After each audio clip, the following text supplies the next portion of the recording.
Assalamualaikum warahmatullahi wabarakatuh. Nama saya Sekar Larasati dari Fakultas Ekonomi dan Bisnis, jurusan S1 Manajemen. Dalam video ini, saya akan menjelaskan tentang materi yang sudah diberikan oleh dosen pengampu dalam mata kuliah Etik UMB, yaitu Pak Julius Nur Syamsi, yang memberikan tugas kepada saya dan teman-teman untuk menjelaskan 3 materi. Yang pertama adalah konsep manusia profesional, yang kedua adalah kearifan lokal, dan yang ketiga adalah tentang korupsi. Dalam materi yang pertama ini, saya akan menjelaskan tentang konsep manusia profesional. Jadi, saya akan menjelaskan tentang pengertian apakah itu dengan konsep manusia profesional atau apa yang dimaksud dengan manusia profesional. Manusia profesional adalah manusia atau seseorang yang memiliki suatu profesi atau pekerjaan yang dilakukan yang dengan memiliki kemampuan sesuai dengan bidangnya. Misalnya, orang tersebut dikatakan sebagai suatu profesi atau orang yang memiliki profesi yang sesuai dengan bidang apa yang dia kuasai. Jadi, sebelum orang tersebut mengambil profesi itu, orang tersebut harus memiliki pengetahuan atau sudah menjalani proses pendidikan yang dapat menunjang untuk karir atau profesinya kelak nanti akan diambil. Ada beberapa pengertian menurut para ahli. Menurut Hamalik, konsep manusia profesional adalah pekerjaan guru atau suatu profesi tersendiri. Pekerjaan ini tidak dapat dikerjakan oleh sembarang orang tanpa memiliki keahlian sebagai seorang guru. Menurut Sujana, pekerjaan yang bersifat profesional adalah pekerjaan yang hanya dapat dilakukan oleh mereka yang secara khusus disiapkan untuk itu dan bukan pekerjaan yang dilakukan oleh mereka yang tidak memperoleh pekerjaan lainnya. Jadi, etika profesional ini lebih luas cangkupannya dari prinsip-prinsip moral. Etika tersebut mencangkup prinsip-prinsip perilaku untuk orang-orang profesional yang dirancang baik untuk tujuan praktis maupun untuk tujuan idealistis. Jadi, prinsip-prinsip etika itu adapun kode etik diantaranya yaitu tanggung jawab profesi, kepentingan publik, integritas, objektivitas, kompetensi dan kehati-hatian profesional, keberhasilan perilaku profesional, dan standar teknis. Jadi, maksud dari apa yang tadi saya ucapkan, setiap profesi atau suatu pekerja atau setiap orang yang memiliki suatu profesi, mereka itu harus memiliki tanggung jawab yang besar kepada profesi yang mereka pegang tersebut. Jadi, setiap profesi dituntut untuk memiliki tanggung jawab yang besar dan kehati-hatian yang besar dalam mengambil suatu keputusan atau mengerjakan suatu profesinya agar bisa dinilai apakah yang dia kerjakan tersebut atau apakah sifat profesi suatu orang yang memiliki profesi tersebut bisa dibilang profesional atau tidak.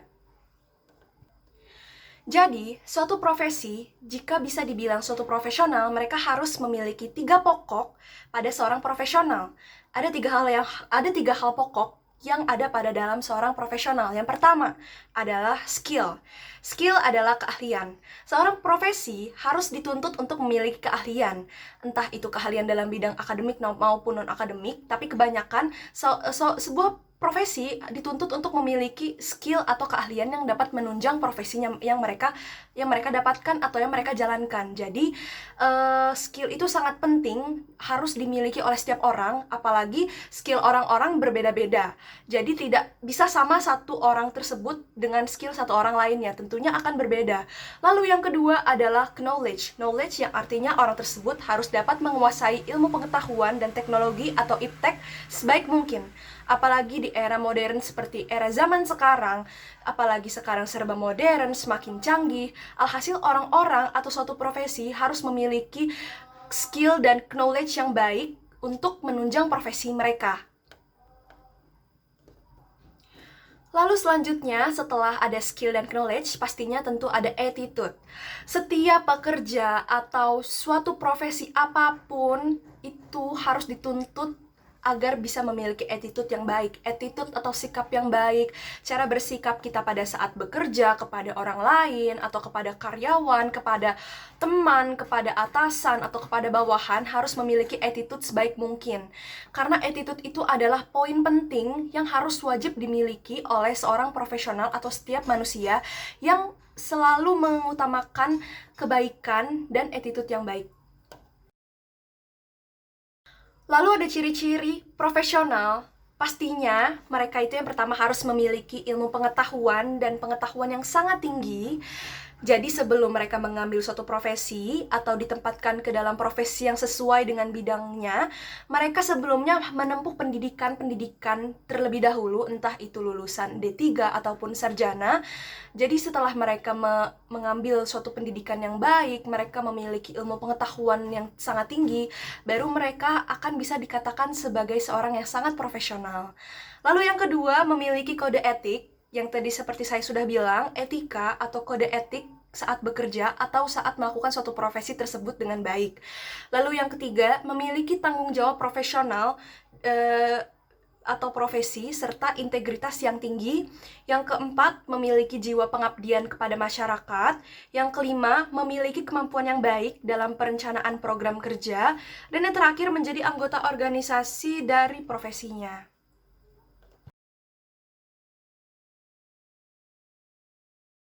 Syarat-syarat profesional yang pertama, atas dasar panggilan hidup yang dilakukan sepenuh waktu serta untuk jangka waktu yang lama.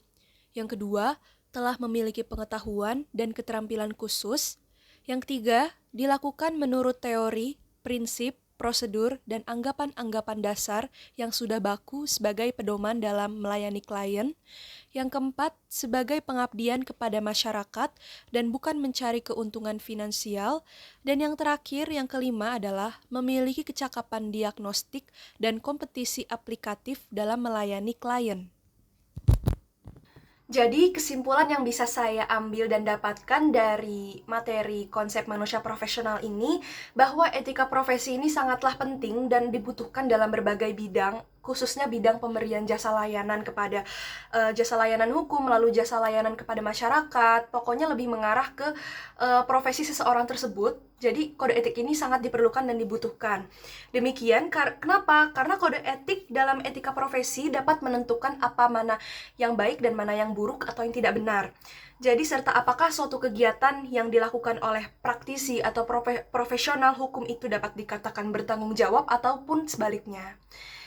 Itu saja tentang materi yang konsep manusia profesional yang bisa saya jelaskan. Next, selanjutnya saya akan menjelaskan tentang kearifan lokal. Sebelumnya, saya sudah menjelaskan tentang apa itu konsep manusia profesional.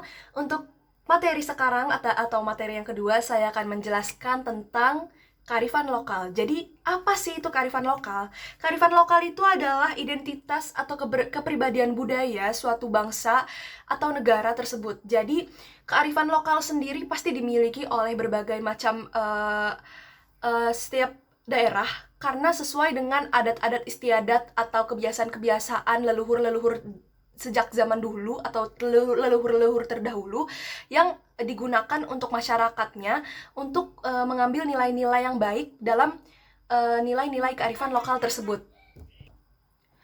Jadi kearifan lokal itu yang bisa membuat masyarakat tersebut bisa menyerap, menerima, dan mengelola kebudayaan itu sendiri dalam kehidupan masyarakat tersebut sehari-hari. Jadi, masyarakat tersebut akan menyesuaikan nilai-nilai yang sudah ada sejak zaman dulu yang telah dibuat oleh leluhur-leluhur adatnya dan akan digunakan untuk sebagai pedoman hidup atau adat kebiasaan mereka setempat. Jadi, identitas dan kepribadian masyarakat tersebut itu tentunya menyesuaikan dengan pandangan hidup sekitar agar tidak terjadi pergeseran nilai atau budaya. Kearifan lokal adalah pandangan hidup dan ilmu pengetahuan serta berbagai strategi kehidupan yang berwujud aktivitas yang dilakukan oleh masyarakat lokal dalam menyelesaikan masalah dan untuk memenuhi kebutuhan mereka. Pengertian kearifan lokal menurut para ahli. Menurut Fajarini, dalam bahasa asing sering juga dikonsepsikan sebagai kebijakan setempat lokal wisdom atau pengetahuan setempat atau local knowledge atau kecerdasan setempat atau local genius. Sedangkan menurut Alfian, kearifan lokal adalah berbagai strategi yang dilakukan oleh masyarakat setempat untuk menjaga kebudayaannya, diartikan sebagai pandangan hidup dan pengetahuan serta sebagai strategi kehidupan yang berwujud aktivitas yang dilakukan oleh masyarakat lokal dalam memenuhi kebutuhan mereka. Sedangkan menurut Istawati, pandangan kearifan lokal bahwa kearifan lokal adalah cara orang bersikap atau bertindak dalam menanggapi perubahan dalam fisik dan budaya. Jadi, kearifan lokal yang biasanya sifatnya alami berdasarkan adat, kebiasaan, atau daerah tentunya memiliki tata aturan yang menyangkut hubungan manusia dengan alam atau dengan makhluk hidup lainnya seperti hewan dan tumbuhan dan hal-hal gaib seperti Tuhan dan roh-roh gaib. Jadi, bentuk dari kearifan lokal dapat berupa adat istiadat, institusi, kata-kata bijak, dan pepatah. Dalam karya sastra, kearifan lokal jelas merupakan bahasa, baik lisan maupun dalam berbentuk tulisan. Seperti sebelumnya yang tadi saya katakan bahwa bentuk kearifan lokal itu tidak hanya sebagai bentuk fisik, ya, tetapi banyak bentuk-bentuk kearifan lokal yang seperti sudah saya bilang, seperti dalam karya sastra, dalam cerita-cerita rakyat yang mengandung nilai-nilai dan amanat-amanat yang nilai-nilai baik. Lalu selain itu, contoh bentuk dari kearifan lokal sendiri dapat dilihat dari cerita rakyat atau fabel yang mengandung amanat-amanat selain berupa nilai-nilai kebiasaan. Kearifan lokal yang berwujud benda-benda nyata seperti salah satunya adalah rumah adat dan wayang. Nah, apa itu wayang? Dan saya di sini akan menjelaskan tentang wayang. Wayang kulit diakui sebagai kekayaan budaya dunia karena paling tidak memiliki nilai epideni atau estetis, adiluhung atau etis yang melahirkan kearifan masyarakat, terutama masyarakat Jawa. Bahkan, cerita wayang merupakan pencerminan kehidupan masyarakat Jawa. Dalam pertunjukan wayang, bergabung banyak keindahan seni sastra, seni musik, seni suara, seni sungging, dan ajaran mistik Jawa yang bersumber dari agama-agama besar yang ada dan hidup dalam masyarakat Jawa. Bentuk kearifan lokal yang terdapat pada masyarakat Jawa selain wayang adalah joglo atau rumah tradisional Jawa. Itu saja materi kedua tentang kearifan lokal yang bisa saya jelaskan. Mungkin yang bisa saya dapat ambil kesimpulannya bahwa kearifan lokal atau nilai-nilai kebiasaan adat dan budaya tersebut harus dilestarikan atau selalu dikembangkan turun-temurun oleh masyarakat jika nilai tersebut mengandung nilai-nilai yang baik yang bisa berguna untuk kebersatuan bangsa dan negara, dan harus bisa melestarikan juga nilai-nilai atau budaya adat Indonesia yang sifatnya masih sangat-sangat alami dan sangat-sangat masih terjaga untuk nilai-nilai kelestarian bangsa Indonesia. Oke, pada materi selanjutnya saya akan menjelaskan tentang materi terakhir atau materi ketiga, yaitu tentang korupsi. Jadi, saya akan menjelaskan apa itu korupsi. Korupsi berasal dari bahasa Latin atau corruptio dari kata kerja corrumper yang berarti bermakna busuk, rusak, menggoyahkan, dan memutar balik atau menyogok. Jadi bisa saya dapat disimpulkan bahwa dari kata penggalan kata korupsi ini mengarah ke suatu hal-hal yang negatif atau hal-hal yang tidak baik. Korupsi adalah tindakan penjabat publik, baik politisi maupun pegawai negeri, serta pihak lain yang terlibat dalam tindakan itu secara tidak wajar dan tidak legal, menyalahgunakan kepercayaan publik yang telah diberikan oleh suatu lembaga negara yang dikuasakan kepada mereka untuk mendapatkan keuntungan sepihak. Jadi, korupsi ini adalah tindakan yang negatif, tindakan penyelewengan dan penyalahgunaan uang-uang negara atau uang rakyat demi kepentingan pribadi atau golongan kepentingan kelompok. Jadi di Indonesia ini sudah biasa ada beberapa elit politik yang biasa memberikan hadiah atau apapun dalam bentuk apapun. Nah, tapi hadiah ini terbagi menjadi dua macam. Yang pertama adalah hadiah yang berbentuk suap atau korupsi yang dilakukan secara diam-diam dan secara rahasia atau secara tersembunyi yang tidak diketahui oleh banyak orang. Sedangkan hadiah yang bukan suap atau hadiah yang baik atau hadiah yang pantas untuk disebut sebagai hadiah itu biasanya diberikan oleh orang-orang di depan banyak orang-orang, tidak dilakukan secara tertutup dan tidak dilakukan secara rahasia seperti hadiah suap tersebut. Korupsi menurut para ahli, menurut Robert Kierkegaard, Suatu tingkah laku yang menyimpang dari tugas-tugas resmi jabatannya dalam negara, di mana untuk memperoleh keuntungan status atau uang yang menyangkut diri pribadi atau kepentingan sendiri atau kepentingan kelompok atau melanggar aturan pelaksanaan yang menyangkut tingkah laku pribadi. Yang kedua, menurut Gunnar Myrdal, suatu masalah dalam pemerintahan karena kebiasaan melakukan penyuapan dan ketidakjujuran membuka jalan membongkar korupsi dan tindakan hukuman terhadap pelanggar. Lalu selanjutnya menurut Mubiarto, suatu masalah politik lebih daripada ekonomi yang menyentuh keabsahan atau legitimasi pemerintah di mata generasi muda, kaum elit terdidik, dan para pegawai pada umumnya. Dan menurut Syekh Hussein Alatas, menurut beliau, korupsi adalah subordinasi kepentingan umum di bawah kepentingan pribadi yang mencangkup pelanggaran norma, tugas, dan kesejahteraan umum yang dilakukan dengan kerahasiaan dan pengkhianatan. Jadi, korupsi itu tentunya memiliki banyak ciri-ciri. Jadi di sini yang bisa saya saya simpulkan bahwa ciri-ciri korupsi itu melibatkan lebih dari satu orang. Jadi setiap orang yang melakukan tindakan korupsi pastinya itu melebihi dari satu orang. Entah itu satu atau dua atau tiga orang ataupun berkelompok. Yang kedua, bersifat rahasia dan tertutup. Jadi karena korupsi ini adalah tindakan yang sangat legal dan tidak boleh dilakukan oleh oknum-oknum atau elit politik, maka dari itu korupsi atau tindakan suap menyuap pun harus dilakukan secara tertutup dan sangat rahasia agar tidak diketahui oleh badan pemberantas korupsi yang dinamai KPK. Lalu yang ketiga, bersifat melibatkan elemen kewajiban dan keuntungan timbal balik.